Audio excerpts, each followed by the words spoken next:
بسم اللہ الرحمن الرحیم۔ شیخو بادشاہ کا ایسا درباری تھا جو اداسی کی حالت میں بادشاہ کو بہت خوش کرتا تھا۔ اس کی باتیں سن کر بادشاہ بہت خوش ہو جاتا اور اسے بہت سارے انعام سے نوازتا۔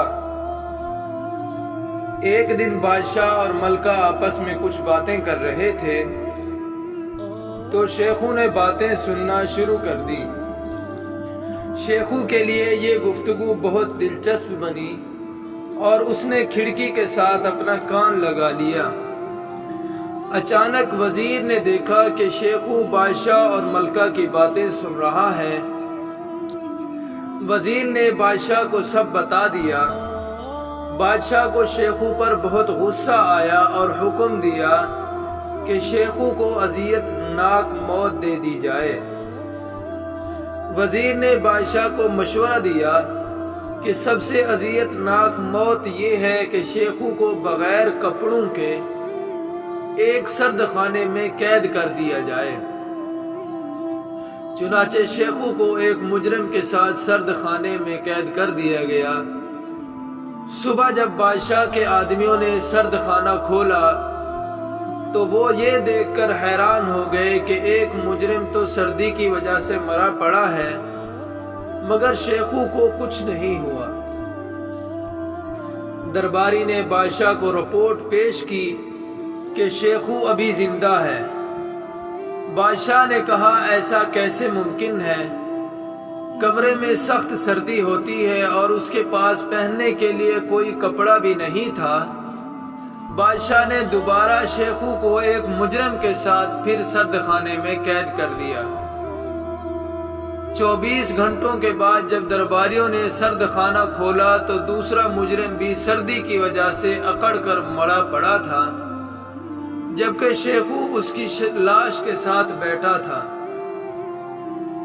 بادشاہ کے لیے یہ واقعہ بہت حیران کن تھا اور اسے اس بات کا تجسس شروع ہو گیا کہ شیخو اپنے آپ کو سردی سے کیسے بچا لیتا ہے۔ بادشاہ نے تیسرے دن بھی شیخو کو ایک قیدی کے ساتھ سرد خانے میں قید کر دیا اور سرد خانے کی دیوار سے سوراخ کر کے خفیہ طریقے سے بادشاہ کو دیکھنے لگا کہ شیخو کون سی ترکیب پر عمل کرتا ہے۔ سرد خانے کا دروازہ بند کر دیا اور بادشاہ دونوں قیدیوں کا مشاہدہ کرنے لگا۔ بادشاہ نے دیکھا کہ شروع میں دونوں قیدی بیٹھے رہے مگر جیسے ہی سردی کی شدت میں اضافہ ہوا تو ایک قیدی کمرے کے ایک کونے میں سکڑ کر بیٹھ گیا جبکہ شیخو نے قید خانے میں پڑا ایک وزنی پتھر اٹھا لیا اور اس سے ورزش کرنے لگا۔ ورزش سے اس کے جسم کا درجہ حرارت بڑھ گیا اور سردی محسوس نہ ہوتی۔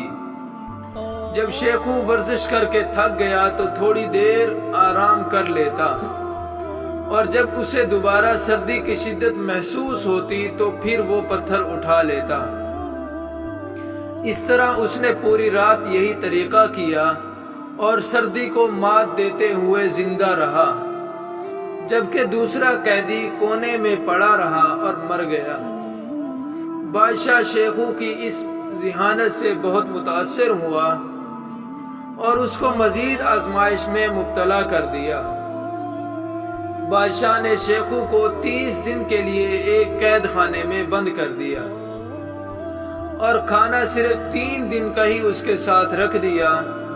1 مہینے کے بعد بادشاہ نے شیخو کا دروازہ کھولا تو دیکھا کہ شیخو ابھی تک زندہ بیٹھا ہے اور اس کے کندھے پر ایک طوطا بھی بیٹھا تھا۔ بادشاہ نے پوچھا یہ کیا ماجرا ہے؟ کھانا تو صرف 3 دن کا ہی دیا تھا۔ شیخو نے کہا میں 1 دن کھانا کھا رہا تھا تو روشن دان میں مجھے یہ طوطا دکھائی دیا۔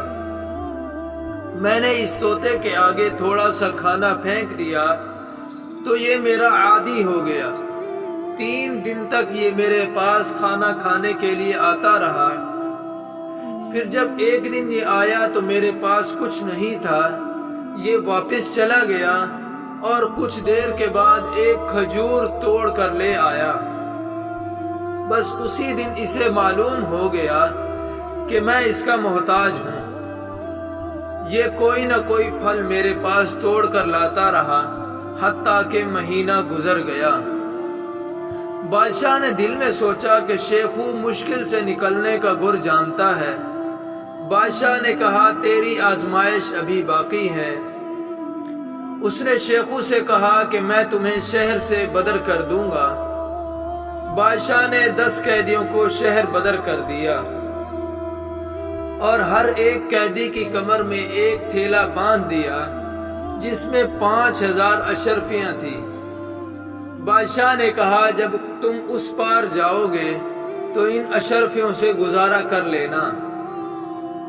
بادشاہ نے چپکے سے کشتی میں سوراخ کر دیا۔ جب کشتی دریا کے درمیان میں پہنچی تو سوراخ بڑا ہونے کی وجہ سے کشتی میں پانی جمع ہونے لگا۔ سب مسافروں نے دریا میں چھلانگ لگا دی۔ شیخو نے محسوس کیا کہ اشرفیوں کی تھیلی کی وجہ سے وہ تیر نہیں سکتا اور پانی میں ڈوب رہا ہے۔ شیخو نے وہ 5000 اشرفیوں والا تھیلا اپنے آپ سے الگ کر دیا،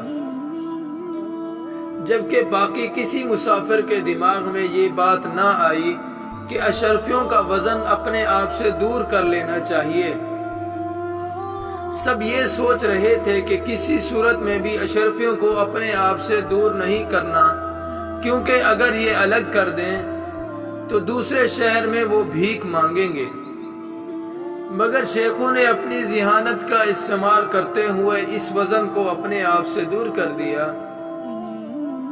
بادشاہ نے خادم سے پوچھا کہ ان کشتی والوں کا کیا بنا جو شہر سے بدر کر دیے گئے تھے؟ خادم نے بتایا کہ شیخو کے علاوہ سب ڈوب کر مر گئے ہیں۔ بادشاہ نے سب کے سامنے کہا میں جانتا تھا کہ شیخو مشکل سے نکلنے کا گر جانتا ہے۔ بادشاہ نے شیخو کو دربار میں بلایا اور اسے کہا کہ اب تیری آزمائش ختم ہو چکی ہے، اور اس سے یہ بھی حلف لیا کہ آئندہ کے بعد کسی کی باتیں ایسے کان لگا کر نہیں سنے گا۔